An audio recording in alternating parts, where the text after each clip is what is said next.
فرزند زہرا یہ حالات برے ہیں۔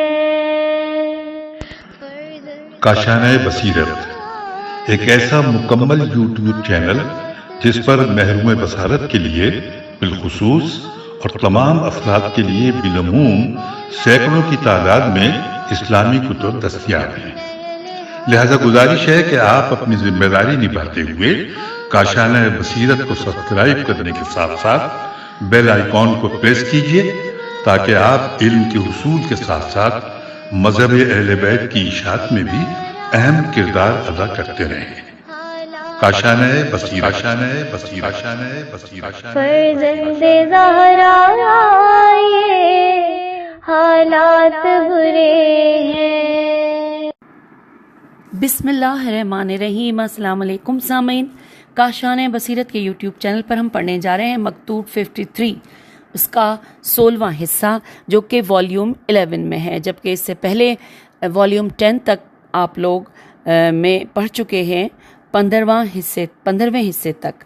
جبکہ ہم 16ویں حصے سے 30ویں حصے تک اب پڑھیں گے اس والیوم میں، یعنی والیوم 11 میں۔ سب سے پہلے لکھا ہے کہ توجہ، عہد نامہ مالک اشتر رضی اللہ یعنی کہ امیر المومنین علی علیہ السلام کے مالک اشتر کو دیے ہوئے دستور کی شرح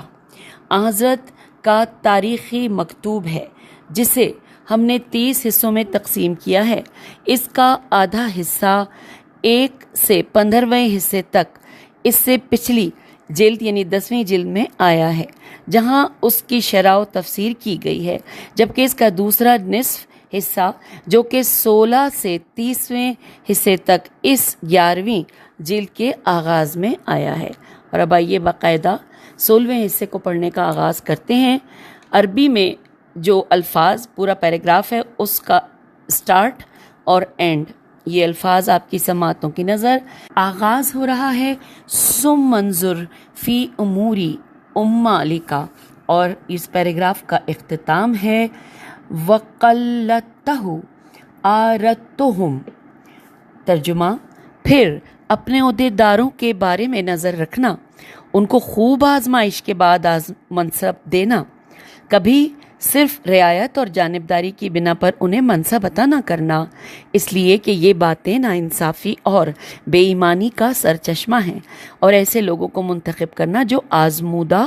اور غیرت مند ہوں، ایسے خاندانوں میں سے جو اچھے ہوں اور جن کی خدمات اسلام کے سلسلے میں پہلے سے ہوں، کیونکہ ایسے لوگ بلند اخلاق اور بے داغ عزت والے ہوتے ہیں، حرص و طمع کی طرف کم جھکتے ہیں اور عواقب و نتائج پر زیادہ نظر رکھتے ہیں۔ پھر ان کی تنخواہوں کا معیار بلند رکھنا، کیونکہ اس سے انہیں اپنے نفوس کے درست رکھنے میں مدد ملے گی اور اس مال سے بے نیاز رہیں گے جو ان کے ہاتھوں میں بطور امانت ہوگا۔ اس کے بعد بھی اگر وہ تمہارے حکم کی خلاف ورزی یا امانت میں رخنہ اندازی کریں تو تمہاری حجت ان پر قائم ہوگی۔ پھر ان کے کاموں کو دیکھتے بھالتے رہنا اور سچے اور وفادار مخبروں کو ان پر چھوڑ دینا، کیونکہ خفیہ طور پر ان کے امور کی نگرانی انہیں امانت کے برتنے اور رعیت کے ساتھ نرم رویہ رکھنے کا باعث ہوگی۔ خائن مددگاروں سے اپنا بچاؤ کرتے رہنا، اور اگر ان میں سے کوئی خیانت کی طرف ہاتھ بڑھائے اور متفقہ طور پر جاسوسوں کی اطلاعات تم تک پہنچ جائیں تو شہادت کے لیے بس اسے کافی سمجھنا، اسے جسمانی طور پر سزا دینا، اور جو کچھ اس نے اپنے عہدے سے فائدہ اٹھاتے ہوئے سمیٹا ہے اس سے واپس لینا اور اسے ذلت کی منزل پر کھڑا کر دینا، اور خیانت کی رسوائیوں کے ساتھ اسے روشناس کرانا اور ننگو رسوائی کا طوق اس کے گلے میں ڈال دینا۔ سامعین، یہاں پر اس حصے کا ترجمہ مکمل ہوا۔ آئیے شرح و تفسیر پڑھتے ہیں۔ ہیڈنگ ہے عہدیداروں پر دقت سے نظر رکھنا۔ لکھا ہے امام علیہ السلام عہد نامے میں کہ اس حصے میں ایک اور اہم مطلب یعنی حکومتی مامورین کے اوصاف کی طرف توجہ دلاتے ہوئے فرماتے ہیں کہ پھر اپنے عہدیداروں کے بارے میں نظر رکھنا،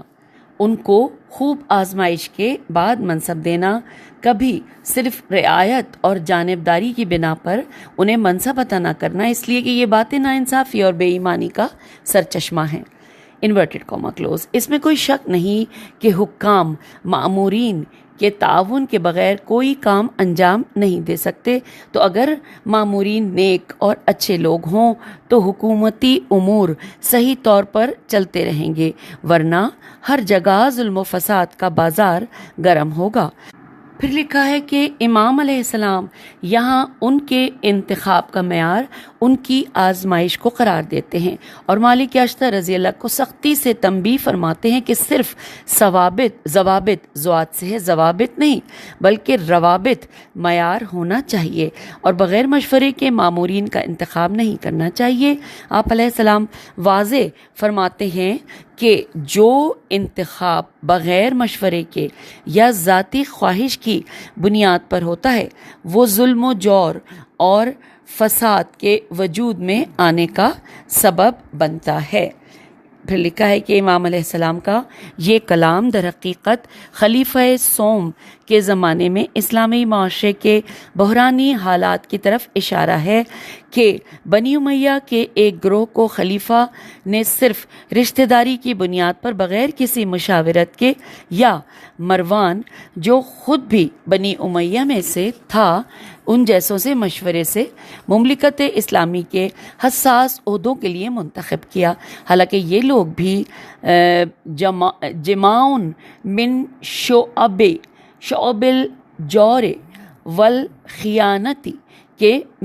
مصادیق میں سے تھے۔ انہوں نے جتنا ہو سکتا تھا ظلم و ستم روا رکھا اور بیت المال میں اس طرح لوٹ کھسوٹ مچا دی کہ سبھی مسلمان ناراض ہوئے اور ان کے خلاف بغاوت کا ایک عظیم طوفان اٹھا۔ پھر امام علیہ السلام 3 مختصر اور جامع جملوں میں منتخب ہونے والے افراد کے اوصاف یوں بیان فرماتے ہیں، انورٹڈ کاما، اور ایسے لوگوں کو منتخب کرنا جو آزمودہ اور غیرت مند ہوں، ایسے خاندانوں میں سے جو اچھے ہوں اور جن کی خدمات اسلام کے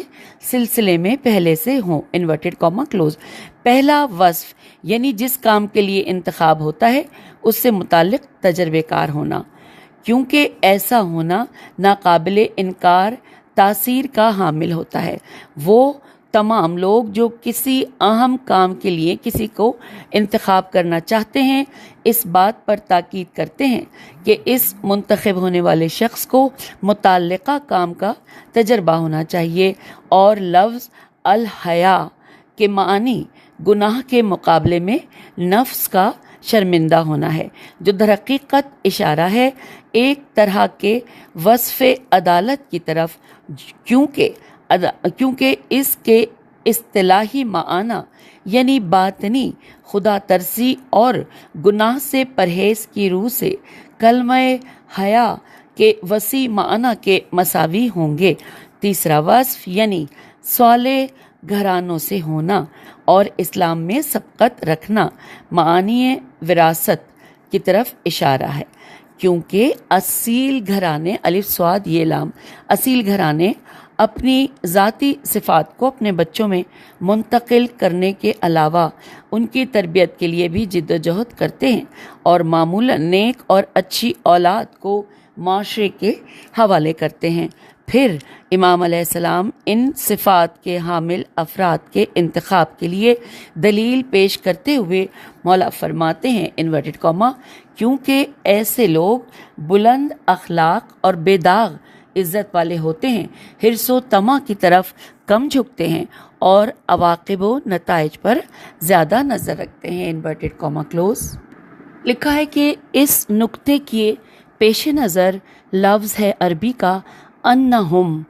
اس کی ضمیر ان صفات کے مجموعے کے حامل لوگوں کی طرف پلٹتی ہے۔ امام علیہ السلام کے ان کے لیے بتائے ہوئے آثار میں سے ہر ایک ان اوصاف میں سے کسی کا نتیجہ ہے۔ اخلاقی پاکیزگی اور گھرانے کی قدست نیک افراد خانہ سے مربوط ہوتی ہے، اور طمع والی چیزوں سے دور رہنا حیا کا نتیجہ ہے، جبکہ کاموں کے عواقب و انجام سے متعلق بصیرت رکھنا تجربات کے نتیجے میں ہوتا ہے۔ یوں ان 14 اسباب و علل کا مجموعہ انہی 3 صفات کا مجموعہ ہے۔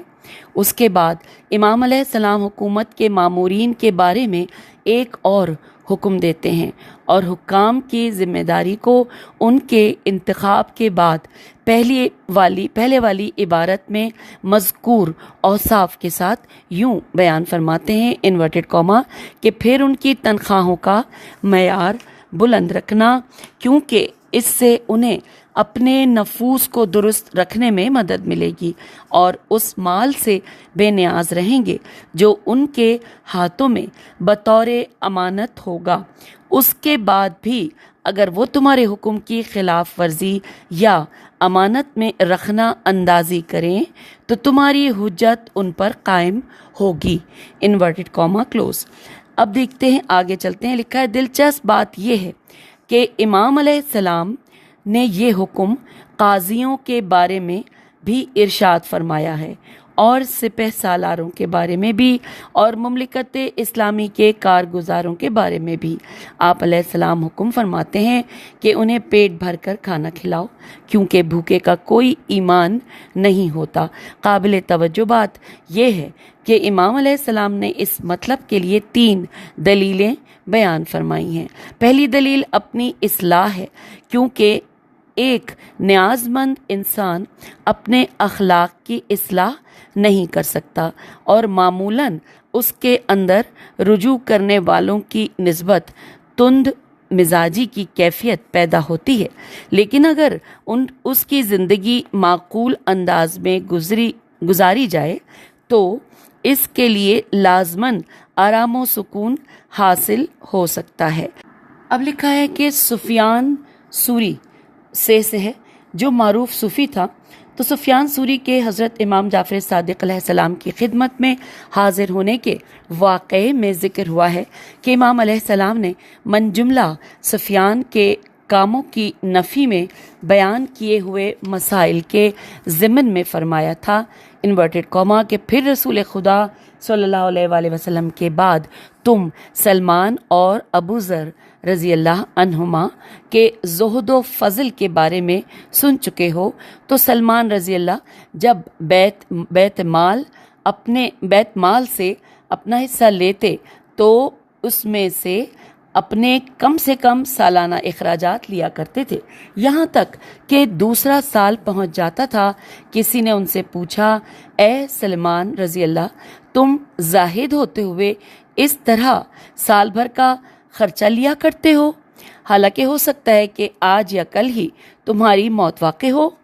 تو سلمان رضی اللہ نے یوں جواب دیا کہ تم لوگ جس طرح میری موت کے بارے میں ڈرتے ہو، اسی طرح میری زندگی سے متعلق کیوں امیدوار نہیں ہوتے؟ اے جاہلو، کیا تم نہیں جانتے کہ جب انسان کے پاس کوئی قابل اعتماد معیشت نہیں ہوتی تو نفس کبھی کبھی اسے پریشانی میں ڈال دیتا ہے، اور جب معیشت حاصل ہوتی ہے تو مطمئن ہو جاتا ہے۔ یہاں پر انورٹڈ کاما کلوز ہو گیا، اور اس کا حوالہ ہے اصول کافی جلد نمبر 5 صفحہ نمبر 68 اور حصہ نمبر 1۔ در حقیقت سلمان رضی اللہ نے اس کلام کو پیغمبر صلی اللہ علیہ وآلہ وسلم کی حدیث سے اقتباس کیا تھا کہ آپ صلی اللہ علیہ وآلہ وسلم نے فرمایا تھا انورٹڈ کاما کہ انسان کا نفس جب خوراک حاصل کرتا ہے تو اطمینان پاتا ہے۔ حوالہ الکافی جلد نمبر 5 صفحہ نمبر 89 اور حصہ نمبر 2۔ دوسری دلیل یہ کہ جب انسان بے نیاز ہو جاتا ہے تو خیانت کی طرف کم تر مائل ہوتا ہے، اور جو کچھ اس کے پاس رکھا جاتا ہے اس میں امانت داری کا مظاہرہ کرتا ہے۔ تیسری دلیل یہ کہ اگر وہ کسی امانت میں خیانت کرتا ہے تو یا حکم کے خلاف عمل کرتا ہے تو اس کا مجرم ہونا بآسانی ثابت ہو جاتا ہے، کیونکہ وہ امیر تھا، یہاں تک کہ اس کی خیانت پر کوئی ظاہری وجہ بھی نہیں رکھتا۔ اور اس کے بعد امام علیہ السلام مامورین کے بارے میں ایک اور حکم دیتے ہیں اور وہ مخفی اہلکاروں اور تحقیق کاروں کے ذریعے ان کے کاموں کی نگرانی میں۔ چنانچہ آپ فرماتے ہیں انورٹڈ کاما ترجمہ کہ پھر ان کے کاموں کو دیکھتے بھالتے رہنا اور سچے اور وفادار مخبروں کو ان پر چھوڑ دینا، کیونکہ خفیہ طور پر ان کے امور کی نگرانی انہیں امانت کے برتنے اور رعیت کے ساتھ نرم رویہ رکھنے کے باعث ہوگی۔ Inverted comma close. امام علیہ السلام ان جملوں میں اس بات کی تاکید فرماتے ہیں کہ خفیہ اہلکار سچے، نیک اور وفادار افراد میں سے منتخب ہونے چاہیے۔ اس کے علاوہ آپ علیہ السلام اس کام کے فلسفے کو بھی بیان فرماتے ہیں، اور وہ یہ کہ جب کارگزاروں کو احساس ہوگا کہ خفیہ اہلکاروں کے ذریعے ان کی کارکردگی کی رپورٹ تیار کی جا رہی ہے تو ایک طرف انہیں نیک کاموں کی رغبت ہوگی اور دوسری طرف اس کا لازمہ یہ ہوگا کہ وہ خود کو خیانت اور لوگوں کے ساتھ بدسلوکی سے بچائے رکھیں گے۔ اس کے بعد امام علیہ السلام ایک مختصر جملے میں فرماتے ہیں انورٹڈ کاما کہ اپنے مددگاروں سے محتاط رہو، انورٹڈ کاما کلوز۔ یہ جملہ ممکن ہے کہ گزشتہ جملوں کا تکملہ ہو، اور اس کا تے کاف میم لام ہے، یہاں پہ لکھا ہے تکملہ ہو، اور تحفظ کی صورت میں پڑھا جائے تے ہے فے زوئے، اور یہ عربی کا لگ رہا ہے کیونکہ اس پہ اس طریقے سے دیا ہوا ہے اعراب دیے ہوئے کہ تے پہ فتح ہے، ہے پہ فتح ہے، فے پہ تشدید بھی ہے اور پیش بھی ہے، اور زوئے کے ساتھ دو زیر ہیں، تو تحفظن کی صورت میں پڑھا جائے، اور مقصود یہ مطلب ہو کہ پوشیدہ اہلکاروں کی موجودگی اس بات کا سبب بنتی ہے کہ مامورین امانت داری اور رعیت کے ساتھ نیک برتاؤ کے علاوہ دوستوں، معاونین اور ماتحتوں کا بھی خیال رکھیں اور خیانت کار اور بد اخلاق لوگوں سے دور رہیں۔ اس بنا پر بعد والے جملوں کی تفسیر مامورین سے متعلق گزشتہ بحثوں کا تتمہ ہوگا، اور پہلے اور بعد کے جملوں کے درمیان ربط مکمل طور پر محفوظ رہے گا، لیکن نہج البلاغہ کے مفسرین اور شارحین میں سے بہت کم لوگوں نے اس نوعیت کی تفسیر کی طرف توجہ کی ہے۔ دوسری تفسیر یہ کہ تحفظ من الآوان کوئی نیا حکم ہو، اور اس کے معنی یوں ہوں گے کہ اپنے معاونوں سے بچے رہو اور محتاط رہو۔ اس صورت میں کہ کارگزاروں کی بحث گزشتہ جملے کے ساتھ ختم ہو چکی ہے، اور امام علیہ السلام حکام کے معاونین کے بارے میں فرمانے لگے ہیں، اور بعد کے جملے جن میں خیانت اور خیانت کاروں کی سزا ہے اس سے متعلق گفتگو ہوئی ہے معاونین سے مربوط ہوں۔ یہ تفسیر چند پہلوؤں سے بعید معلوم ہوتی ہے، کیونکہ امام علیہ السلام حسب معمول ہر نئے گروہ کا ذکر فرماتے ہیں۔ آپ علیہ السلام